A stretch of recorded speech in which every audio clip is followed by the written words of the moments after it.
So this is what, day 8, and here we are in Santa Fe, which is the beautiful capital of New Mexico, a lovely American city, the best one we've seen so far, very much a European feel to it, small, narrow streets, old buildings. Indeed, the oldest inhabited building in the United States is here.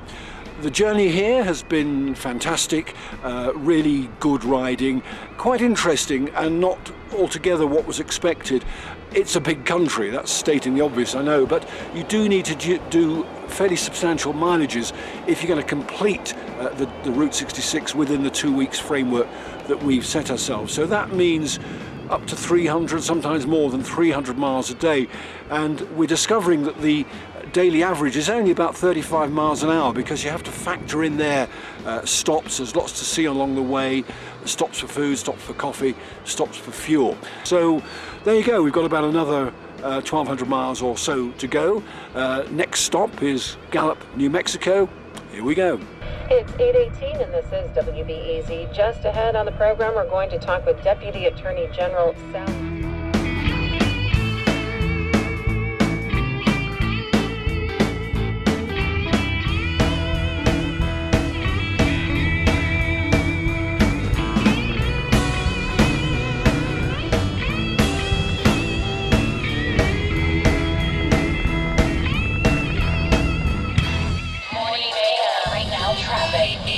Collision clear-up continuing northbound San Mateo just south of Indian School, also northbound 25 just north of Broadway.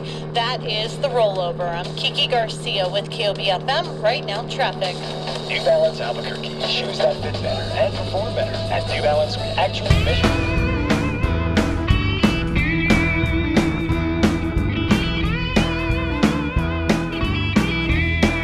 Weekday mornings at 10 on KANW 89.1.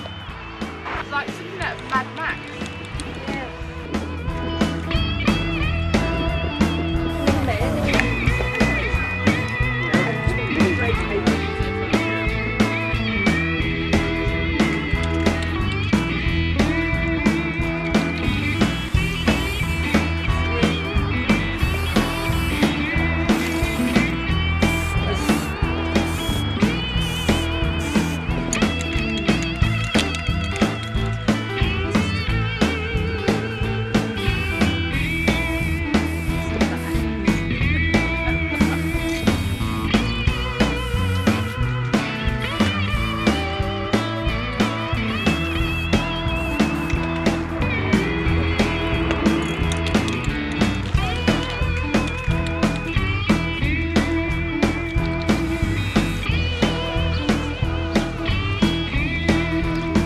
What was it like? Did it live up to the dream, the expectation? In parts it certainly did. I mean, bits of it were absolutely memorable, like nothing I've ever ridden before. And you almost had to pinch yourself to think, you know, yeah, I'm riding across, you know, this cowboy and Indian territory of New Mexico, parts of California, Oklahoma, were as good as anything I've ever ridden.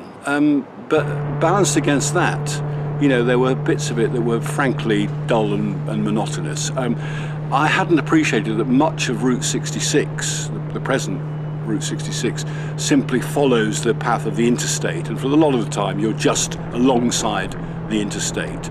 Other sections of it, you know, straight, flat, almost, you know, like a Roman road. I mean, you could see the road as far, right up to the horizon. The standouts for me, I think, was the areas where you felt you were travelling through American history. And I've been reading Grapes of Wrath, the Steinbeck book, which is about that period when, you know, families driven from their homes by weather and landlords, you know, made that same journey on that same road in sort of rattly old vehicles. And you got a feeling for that, you know, the real tough times that people have had, and the limited lives they had, and still some of those remote towns and villages have an echo of that. You know, there's not much to them. You know, sort of grain elevator, a filling station, a small shop. That's it, and then you're through and past. So I think it was a really interesting insight into a kind of America that we from abroad don't know much about and don't appreciate.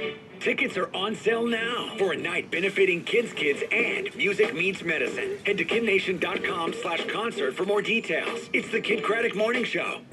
The real highlights on the road have to be, the Oatman Highway. I mean, it was wonderful. It was so intense, the riding, the skills you needed. You couldn't let your concentration drop for a moment. You're winding up and up and up that sort of endless mountainside. It was a bit like a sort of Alpine or Pyrenean pass, except of course you had that wonderful warm weather, that breeze. The temperature was up in the 90s into the hundreds. So you had all the challenges of a mountain road with the conditions of wonderful sort of Mediterranean type weather. That was perfect.